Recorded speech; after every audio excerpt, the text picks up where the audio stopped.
en live sur psychologue.net. Je suis Charlotte Ferrari, la community manager de psychologue.net. Et aujourd'hui, en cette journée mondiale de prévention du suicide, on vous propose un live un peu différent. Alors, aujourd'hui, on va traiter de quoi? Je vous ai mentionné ici le titre, comme toujours.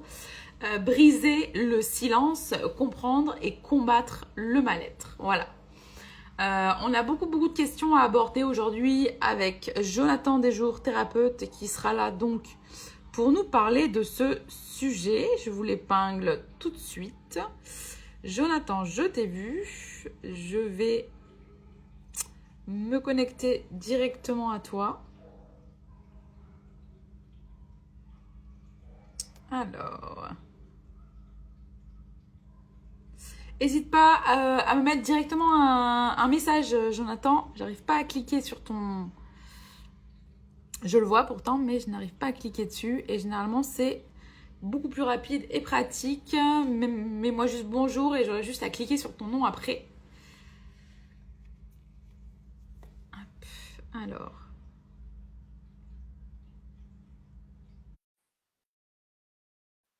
Je t'ai envoyé la demande. On va voir si ça fonctionne du premier coup ou pas. Après les petites vacances, peut-être que Instagram aura eu le temps de réfléchir. Voyons ça. Merci en tout cas d'être aussi nombreux aujourd'hui. C'est une journée très particulière pour nous, étant dans le secteur de la santé mentale. Et donc, on tient à en parler, c'est très important pour nous.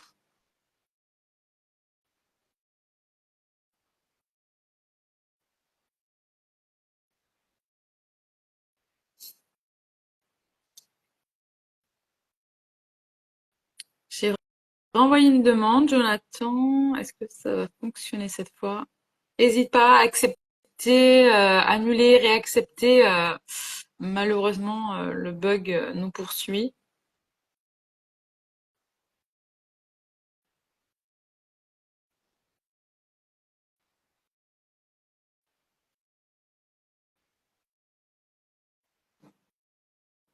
Ah, ça y est, ça fonctionne.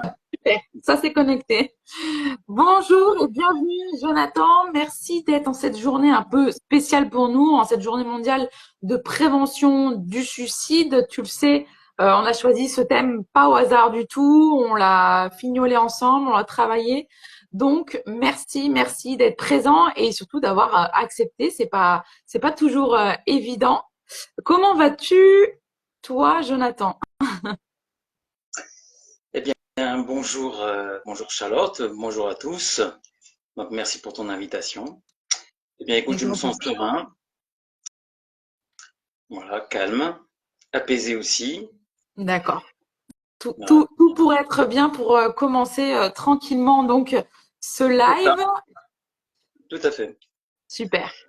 On a vu donc ensemble que le sujet du jour, ça allait être briser le silence, comprendre et combattre le mal-être. Avant, comme toujours, de commencer un live, je vais te demander de te présenter, s'il te plaît, Jonathan. Alors donc, moi, je me prénomme donc Jonathan. Mon nom de famille, c'est Desjours, donc Jonathan Desjours. Donc, j'exerce en tant que coach et thérapeute de l'inconscient. J'exerce donc exclusivement en visioconférence, donc non en présentiel. Et donc, j'interviens notamment dans la transformation des mémoires émotionnelles et sémantiques et la reprogrammation du subconscient. Donc, tout particulièrement, le sujet qu'on va aborder aujourd'hui, qui va être aussi associé notamment à la dépression, bien évidemment, ce qu'on appelle la dépression nerveuse, eh bien, fait notamment, je dirais, référence dans l'accompagnement que je fais, notamment sur les mémoires émotionnelles. Et ça, on va y venir donc tout au long des questions que tu vas me poser D'accord. sur le sujet. D'accord. Merci Jonathan pour cette présentation. Donc venons-en au fait. Aujourd'hui, on va parler donc de briser le silence, comprendre et combattre le mal-être. Alors d'abord, Jonathan, c'est quoi le mal-être et quels sont les principaux facteurs qui peuvent contribuer à un mal-être? Eh bien, déjà, dans le mot mal-être, on peut parler surtout de sentiment. C'est-à-dire un sentiment global, un sentiment surtout de déception, de désillusion, qui va entraîner systématiquement de la tristesse, de la mélancolie, à la fois de la colère, de la peur, mais surtout deux thèmes qui sont très importants, c'est la culpabilité et la honte d'être vivant. Mm. Alors on a aussi la culpabilité et la honte aussi d'être un survivant. Eh oui. Donc on voit qu'il y a une influence sur les deux mots ont leur importance. Donc, alors, ce qu'il faut comprendre, c'est que l'origine de tout ça, c'est pas tout le monde qui ressent ou qui vit de la dépression dans sa vie. On peut avoir quelques déceptions, quelques désillusions par rapport à des attentes qu'on a pu avoir, qui n'ont pas répondu, notamment qui n'ont pas été en fait à la hauteur de ce qu'on attendait. Ça, c'est certain. Mais après, des choses beaucoup plus profondes, notamment lorsqu'on a pris l'habitude de répondre aux attentes ainsi qu'aux désirs des autres et finalement de normes sociétaux et de normes idéologiques. Mm. Alors là, ça comprend justement un effort très, très, très puissant chez la personne, puisque la personne va sentir ce qu'on appelle de l'incapacité à arriver à atteindre ses objectifs, notamment de Mm. pouvoir répondre aux autres. Pourquoi? Parce qu'encore une fois, ce sont des choses qui ne sont pas sous son contrôle. Donc il va ressentir cette incapacité, cette impuissance, et c'est cette impuissance qui va le mettre dans ce mal-être, dans ce D'accord. sentiment finalement qu'il n'a pas le droit d'exister. Il n'a pas du tout le droit d'exister. C'est ce sentiment en fait finalement qui va l'entraîner vers une forme de dépression. Alors ça peut être aussi formulé de manière inconsciente en disant par exemple je refuse quelque chose, je rejette quelque chose et je vis de l'injustice. Derrière ça, en effet, on va retrouver donc tous ces aspects émotionnels qu'on a parlé juste à l'instant qui sont bien évidemment la désillusion, la déception, l'incapacité à réaliser quelque chose. On va retrouver aussi la colère, la tristesse et bien évidemment encore ces deux thèmes qui sont la culpabilité et la honte. D'accord. Donc derrière, on va avoir ce qu'on appelle la notion de sacrifice.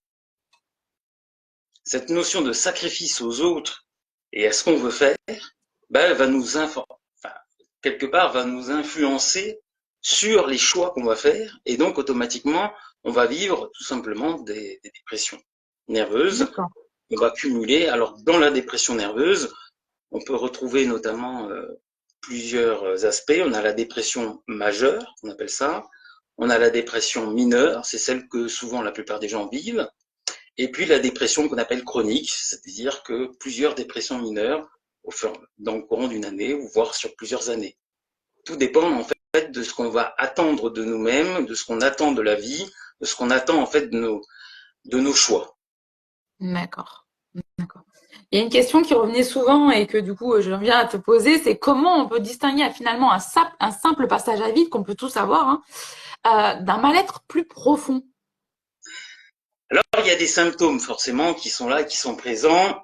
Alors tout d'abord, on va identifier les symptômes.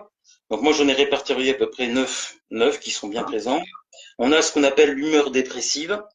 Donc l'humeur dépressive, c'est la personne qui va râler, c'est la personne qui va souvent être en désaccord, c'est la personne qui va souvent en fait compte avoir qui va être souvent en désaccord, qui va être souvent dans le dégoût des choses. Donc qui va être dans la diminution, le deuxième intérêt, c'est la diminution de l'intérêt ou du plaisir aussi, que ce soit par exemple, je sais pas moi, si la personne avait pour habitude de regarder un paysage et de prendre goût à regarder ce paysage, à ce que ça lui fasse plaisir, d'un seul coup, elle a plus goût à regarder les paysages, par exemple. Donc ça comprend les 5 symptômes. On a aussi la perte et le gain de poids. Donc c'est lié à l'alimentation. Donc quand vous mangez moins que vous mangez plus, il y a forcément une dépression mineure qui se met en place derrière. Vous avez aussi les troubles du sommeil. Donc là, on va retrouver aussi deux aspects qui sont très intéressants, qui sont l'anxiété et l'angoisse nocturne. Donc il va comprendre aussi, encore une fois, ce qu'il faut comprendre, c'est que ce que vous vivez aujourd'hui, c'est ni plus ni moins la conséquence de ce que vous êtes au fur et à mesure avec vous-même tout au long de votre vie. C'est pas aujourd'hui. Ouais, Aujourd'hui, c'est le révélateur de ce que vous avez mis en place tout au long de votre vie. Et ça démarre depuis votre enfance, depuis en fait votre conception même. Donc ça, il faut vraiment en avoir conscience. Vous avez le trouble du sommeil, donc je l'ai déjà dit, l'agitation ou le ralentissement psychomoteur, c'est-à-dire que vous avez plus envie, par exemple, de faire du sport, vous prenez pour habitude de faire du sport. Vous avez des courbatures aussi, vous avez donc la fatigue, perte d'énergie. Vous avez aussi le sentiment de dévalorisation, de culpabilité, ce qu'on appelle excessive ou inappropriée, c'est-à-dire que vous vous rabaissez sans arrêt, vous vous dévalorisez sans arrêt. La diminution de l'aptitude à penser ou à se concentrer ou à l'indécision aussi. Donc ça fait partie des symptômes. Ensuite, vous avez l'idée du suicide récurrent, sans plan précis, ou bien l'idée d'une tentative de suicide avec un plan précis. Donc ça, ce sont les symptômes dans lesquels on peut déterminer justement que vous êtes soit dans une dépression mineure, soit aussi majeure. Et donc, du coup, à ce moment-là, il y a une intervention qui doit se réaliser, puisque, en effet, ça peut, on va dire, induire jusqu'à l'acte. Merci Jonathan pour cette explication. Est-ce qu'il y a des préjugés, des tabous finalement autour du mal-être et comment ces derniers ils peuvent aggraver finalement la situation aussi? Bien oui, ça se trouve dans l'inconscient, je dirais collectif et familial. Ouais. Comme tout le monde le sait, en fait, tout le monde a des préjugés. Quelqu'un qui est dépressif, on dit qu'il est malade, qu'en fait, qu'il n'a aucune valeur. Donc, la personne qui justement s'accroche aux autres, qui a peur, par exemple, d'être seule, qui se sent en insécurité avec elle-même, la première chose qu'elle va faire, c'est ne pas reconnaître, être dans le déni de sa dépression, de peur, en fait, de perdre ce lien avec les autres, de peur d'être exclue, de peur de sentir ce fameux rejet qu'elle peut avoir, notamment de l'attente sociale. Il peut y avoir aussi au niveau de la famille. Par exemple, on a ce qu'on appelle le mythe du père patriarcal, le mythe du père idéal, qui lui va imposer tout simplement sa loi, on va dire, dans sa famille, et l'enfant ou l'adolescent ou l'adulte qui voudra pas justement décevoir ce père, eh bien, va tout simplement être dans le déni de sa dépression, dans le déni en fait de cette désillusion qu'il a reçue, qu'il a eue et qu'il a multipliée. Ouais. D'accord. On voit là, on voit ici tout l'impact finalement que les petites choses peuvent avoir, mais ouais, très important l'inconscient collectif également. Une question également finalement que je pense tout le monde se pose ici, qu'on s'est déjà tous posé un jour. Comment on peut accompagner une personne qui exprime un mal-être? On n'a pas toujours les mots, c'est vrai, mais est-ce qu'il y a des mots et des gestes qu'on peut adopter? La première chose, c'est déjà de l'orienter vers un spécialiste dans le domaine de la santé mentale. Ça, c'est très, très, très important. Ensuite, quand on a une connaissance du détachement émotionnel, on peut l'inviter à faire un détachement émotionnel sur sa déception, sa désillusion, et puis bien évidemment de s'orienter vers son chemin de lui-même, c'est-à-dire les origines, son histoire personnelle, afin de transformer justement ce qui lui crée cette dépression, cette déception de lui-même, cette déception aussi de la vie. Parce que beaucoup, je dirais qu'il y a beaucoup d'idées reçues sur notre vie, du fait qu'on est influencé en permanence par l'extérieur. Donc automatiquement, forcément, qu'on a une mauvaise perception ou une très mauvaise perception de nous-mêmes ou des choses que l'on vit.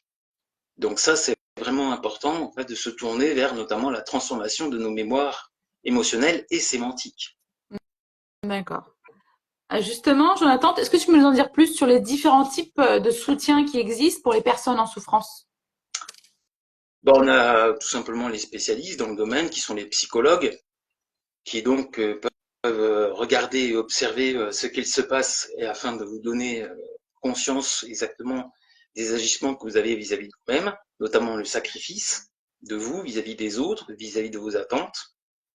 Ensuite, c'est bien comprendre que finalement, on n'a aucun contrôle. Donc, ce qui veut dire que si derrière vous souhaitez avoir du contrôle, c'est qu'il y a de l'anxiété, il y a aussi de l'angoisse, mais notamment l'anxiété.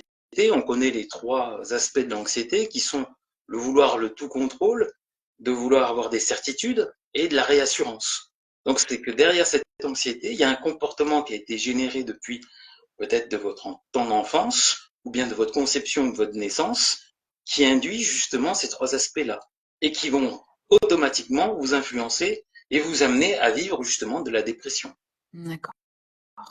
Donc il n'y a pas de hasard, c'est pas dû aux autres, ça c'est clair et net. C'est pas dû aux situations non plus. C'est surtout dû en fait aux choix que vous faites tout au long de votre vie. D'accord. Alors, il y avait une question qui te semblait importante pour toi, Jonathan, c'était de savoir d'où vient le fait que des personnes elles ressentent le mal-être, tandis que d'autres ne la ressentent pas. Alors, c'est quoi l'explication ici? Je dirais qu'il y a un mot qui est très intéressant, c'est la légitimité. Pourquoi? Parce que lorsqu'on se sent légitime dans ce que l'on fait, on ne peut pas ressentir, par exemple, de la dépression. Pourquoi? Parce que même si on est dans une désillusion ou une déception d'une attente quelconque, comme on se sent légitime, eh bien, tout simplement, on se dit qu'on peut progresser, on peut avancer différemment. Donc, on se donne le choix d'avancer différemment. Lorsque on se donne plus de choix, on se sent tout simplement en incapacité de, c'est que quelque part, on ne se sent pas légitime dans ce qu'on fait, ou dans ce que l'on est, ou dans ce qu'on a souhaité. Alors ça peut être, par exemple, beaucoup de choses. Hein. Ça peut être des attentes, notamment liées à être dans une relation. Aujourd'hui, par exemple, il y a beaucoup de dépressions nerveuses qui sont liées au fait qu'il y a des personnes qui sont dans des déceptions importantes sur le plan amoureux, par exemple. Donc là, c'est que derrière, il y a aussi des attentes, des illusions aussi, qui ne sont pas en accord avec la personne. Et la personne ne se rend pas compte qu'elle est dans une illusion. D'accord, intéressant. Donc, il y a une forme de déni aussi par rapport aux expériences présentes, passées, et des expériences aussi qu'on atteint. Donc la projection aussi génère beaucoup de déceptions, beaucoup de désillusions. D'accord. Alors justement, je vais rebondir, Jonathan, en quoi notre passé, il influence ce qu'on est à l'âge adulte? Alors, il y a plusieurs cas de figure. Moi, je vais parler de quelques-uns parce que sinon, ça serait beaucoup trop long. Mais la première notion, c'est la notion de conception. Lorsque vous avez le sentiment d'être né par accident, eh bien, automatiquement, vous avez ce qu'on appelle deux émotions principales qui va animer ce que vous êtes. Ces deux émotions, c'est la culpabilité et la honte d'être né. Donc, automatiquement, vous n'allez pas répondre à vos propres attentes. La première chose que vous allez faire, c'est répondre à tout prix aux attentes de vos parents. Et comme vous allez créer des automatismes dans ce sens, après, ça sera de répondre aux attentes et aux désirs des autres. Donc, à ce moment-là, à quel moment vous vous sentez vivant pour vous? Aucunement. Vous vous sentez comme un objet. Donc, à partir du moment où vous vous sentez comme un objet, il est clair que vous êtes souvent dans des déceptions, des désillusions. Puisqu'encore une fois, on ne peut pas contrôler ce que les autres, la manière dont les autres vont agir, ou dont ils vont réagir, dans la manière dont ils vont penser. Donc, automatiquement, ça va nous entraîner énormément de déceptions, de désillusions, de tristesse, de mélancolie. Et à ce moment-là, forcément, ça va nous induire à aller vers de la dépression. De la dépression qui peut aller justement aller vers le suicide. Une personne qui perd son emploi, par exemple, sur lequel elle a tout misé pour être reconnue, être acceptée dans sa famille, comme par exemple une personne qui choisit d'être ingénieur, donc elle s'est sacrifiée tout au long de sa vie, elle s'est imposée des choix, à ce moment-là, forcément, qu'elle va vivre énormément de dépression et forcément aller vers le suicide. C'est le sentiment aussi d'être emprisonné. Alors ce sentiment d'être emprisonné aussi part notamment de la naissance. Vous savez, quand vous passez l'enfant passe dans le canal utérin, où là, à ce moment-là, vous allez vous sentir étouffé. C'est la naissance même de ce sentiment. Vous voyez. Donc celui-ci, vous allez le garder. Si vous n'êtes pas détaché de ce sentiment, vous allez le garder et le conserver. Et donc forcément, vous allez le vivre. Donc le sentiment d'être emprisonné, étouffé, vient se rajouter au sentiment d'incapacité à naître. Et ça, on le voit notamment quand vous êtes né par déclenchement. Tout ce qui est naissance par déclenchement, vous allez avoir ce sentiment d'impuissance à naître. Donc on va retrouver par exemple la césarienne, on va retrouver le forceps, on va retrouver par exemple les ventouses, le système de ventouses. On va retrouver aussi parfois les déclenchements qui sont faits par la médecine, c'est-à-dire que il arrive à terme, il faut vraiment le déclencher maintenant. Vous voyez, donc c'est ce sentiment d'impuissance à naître par soi-même. Mais automatiquement, ça influence aussi toute notre vie. Hein. Tous les choix qu'on va faire, ça va être influencé par ce sentiment. C'est-à-dire qu'au lieu de se donner vraiment, je dirais, le choix, ben non, on va s'imposer des choix. Merci pour cette explication, Jonathan. Qu'est-ce qui fait que certains passent à l'acte et d'autres pas? Eh bien, ça va être en fonction des sentiments forcément qu'ils vont avoir, de leur entourage aussi, et puis de la manière dont ils vont être dans le déni ou pas. Plus on est dans le déni, forcément, plus on va renforcer ce système de dépression. Donc forcément qu'on va renforcer ce sentiment, et à un moment donné, on va se sentir pris au piège, et cette façon d'être pris au piège va nous demander de passer à l'acte. D'accord. De quoi? L'environnement, il fait beaucoup, hein. Si vous voulez, dans chaque pays, on a une autre façon différente de rentrer dans cet acte de dépression, Mm. parce que les enjeux sont pas les mêmes. Donc l'inconscient collectif, encore une fois, il joue beaucoup. L'inconscient familial aussi, hein. Donc il n'y a pas que notre passage, notre histoire personnelle, il y a aussi notre histoire familiale aussi qui joue beaucoup. C'est-à-dire que lorsque vous avez ce qu'on appelle un avatar à la naissance, c'est-à-dire que vous venez réparer ou remplacer une personne d'un membre de votre famille, il se peut que ce membre de cette famille soit parti suite à un Mm. suicide. J'ai accompagné par exemple une personne dont elle avait par exemple 2, 3 membres de sa famille qui s'étaient suicidés. Donc auquel cas vous allez vous identifier à ces personnes. Donc c'est ce qu'on appelle aussi l'identification. Ça peut être aussi l'identification liée à des chanteurs, des chanteuses, des acteurs aussi. Je m'identifie à cette personne décide de mettre un terme à sa vie, et à ce moment-là, ben moi j'ai plus je dirais, de considération à vivre. Je n'ai plus la possibilité, ou je me sens plus dans l'impossibilité de vivre sans cette personne. Donc D'accord. je l'accompagne dans son acte. Alors justement, Jonathan, tu nous parles beaucoup d'inconscient et de quoi les personnes, elles n'ont pas conscience. Il y a Judith qui nous parle justement de, alors, mémoire du corps. Alors la mémoire du corps, la mémoire émotionnelle, c'est à peu près pareil. C'est-à-dire que, encore une fois, bien souvent il y a des confusions puisqu'on emploie beaucoup de mots pour dire la même chose. Mais la mémoire émotionnelle, ben, c'est celle dont on parle en fait. C'est la mémoire qu'on va avoir, notamment à la conception, où il y aurait un petit pépin où la mère a ressenti par exemple de l'angoisse de la mort liée à la conception.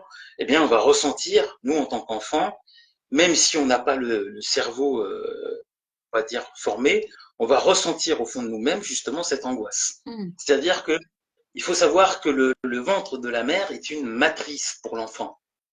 Pour ça qu'on appelle aussi qu'on appelle ça. On appelle cet espace-là des matrices dépressives. C'est-à-dire forcément, en fonction de ce que va ressentir la mère pendant la conception, l'enfant va se l'approprier. Parce que lui, il fait pas de différence entre ce qui se passe extérieurement et intérieurement. Il ne peut pas savoir si c'est à lui ou pas. Lui, il prend les choses telles Ouais. qu'elles arrivent. Donc, en effet, c'est un sentiment, encore une fois, plutôt cellulaire, puisque c'est de l'ordre de la conception. Donc, on va avoir, on peut l'avoir notamment lorsqu'on a le fameux syndrome, je ne sais pas si vous connaissez, du jumeau perdu. Ah oui, j'ai mon manque quand je m'ai perdu, ouais, ok. Hein. Donc là, les personnes qui ont son syndrome, ça concerne une personne quand même sur 8 en France, une naissance sur 8 en fait. Donc à la naissance, on peut avoir un jumelage, à la conception, pardon, on peut avoir un jumelage, et dans ce jumelage, eh bien, il y en a un des deux qui va mourir pour laisser la place à l'autre, pour laisser la vie à l'autre. Ouais, Mais par contre, la cellule aura conscience, en effet, elle aura pris conscience comme quoi il y avait un être à côté. Donc c'est le fait de sentir que finalement on est en vie, mais parce l'autre nous a laissé la place. Donc ah, c'est ce sentiment de mort finalement qui va nous amener justement à ressentir aussi cette dépression profonde depuis la naissance.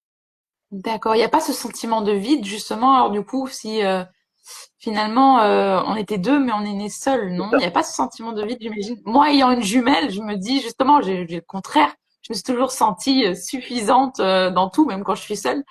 Mais ouais, non, je pense que j'imagine que les personnes qui du coup ont perdu leurs jumeaux, que ça doit être, même si c'était interne finalement, comme tu l'as dit, ces cellules, même qu'importe si c'est une semaine, 2 semaines, 6 semaines, j'imagine peut-être pas même jusqu'à la fin, finalement, jusqu'à la fin, on peut perdre l'autre. J'imagine qu'il y a quand même ce sentiment de vide que des fois on n'arrive peut-être pas trop à exprimer, non? Alors oui, alors comment on peut le percevoir, notamment lorsqu'on se dit il y a un seul être qui me manque. Hein, on Mm. arrive à l'adolescence, on dit bah, il y a quelqu'un qui nous manque, il y a un seul être qui me manque. Ah oui, en effet, là, c'est qu'il y a eu un jumeau. Il y a un jumeau. Alors, comment on peut le voir, notamment si la mère elle a saigné, par exemple, dans les premiers mois de la conception. Automatiquement, c'est qu'il y a eu perte d'une cellule. Et donc, il y a eu un Mm. jumeau. Donc ça, en questionnant, par exemple, nos parents, notre mère, eh bien, on peut savoir ce qui s'est passé à ce moment-là. Donc, en effet, il y a plusieurs syndromes.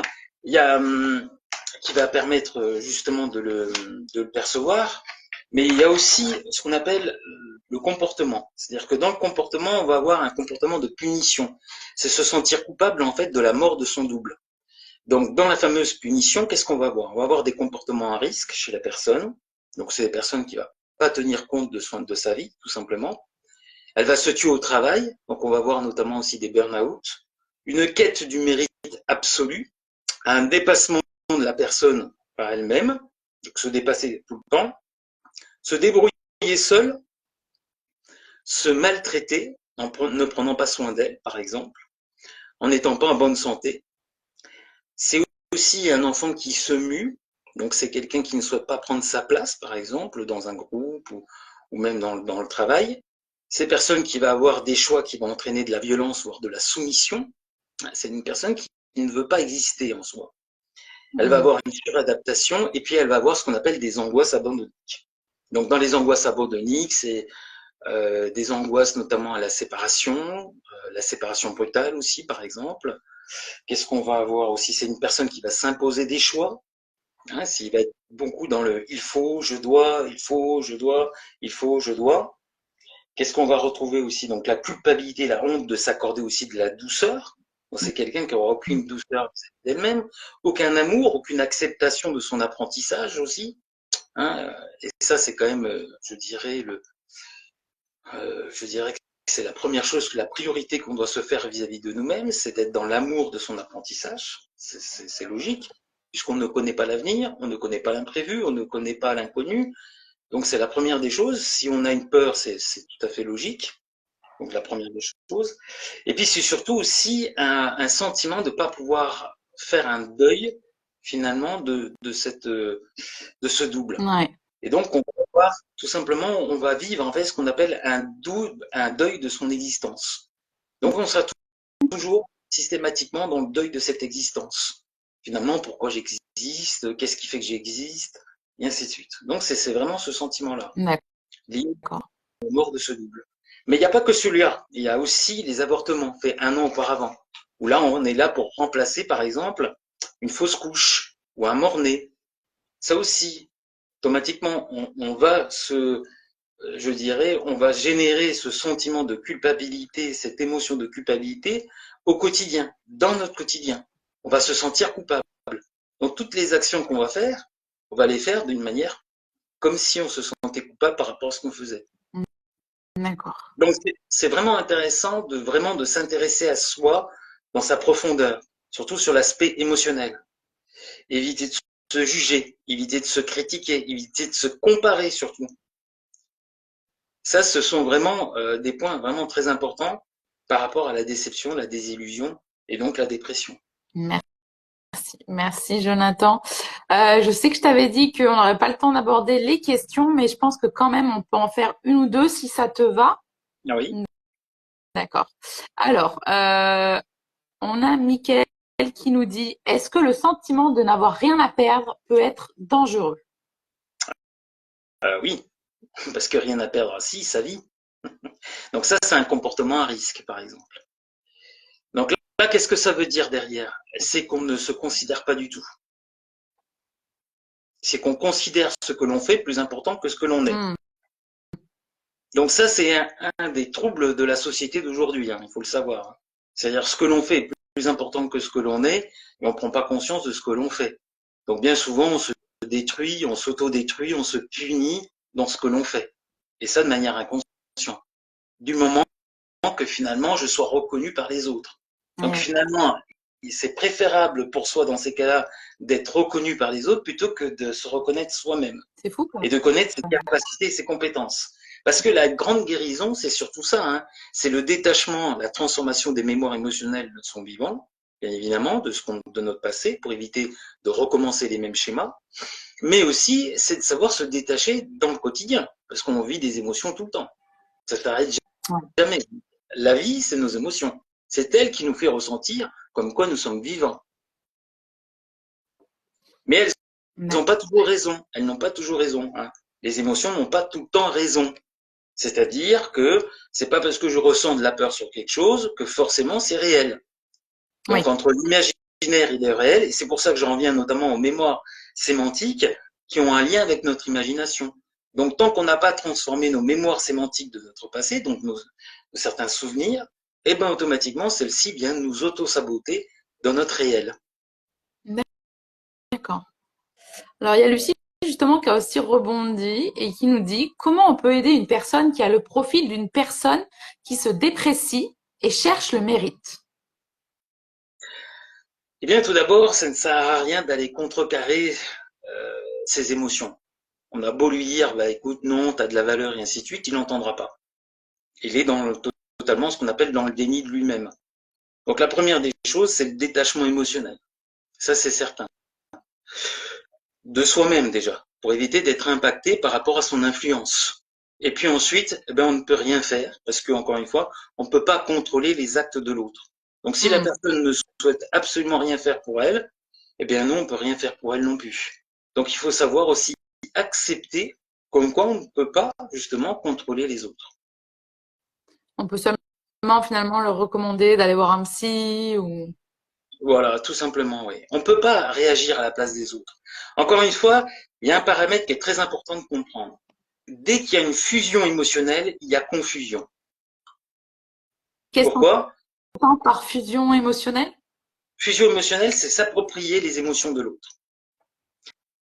Donc ça, c'est un automatisme que beaucoup d'enfants, donc beaucoup d'adultes aujourd'hui l'ont. Pourquoi? Parce que c'est ce que vous avez fait avec votre mère, pardon, excusez-moi, votre mère. Et, euh, et du coup, bah pourquoi? Parce que vous aviez une angoisse quand vous étiez tout petit, et donc par peur de cette angoisse, vous avez fusionné émotionnellement avec votre mère. Donc ça, c'est donc se détacher de cette fusion, c'est détacher de ces mécanismes, c'est très important. Donc c'est aussi important de se détacher aussi de ces mécanismes vis-à-vis des autres. Si quelqu'un exprime une émotion, bah, c'est pas la vôtre, ce n'est pas vous. Encore une fois, ce n'est pas votre chemin.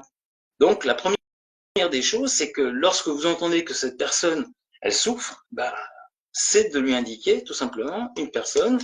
Et pour ceux qui ont, je dirais, les moyens, éventuellement, ils peuvent aller au-delà, l'accompagner, pourquoi pas dans une première démarche, et ainsi de suite.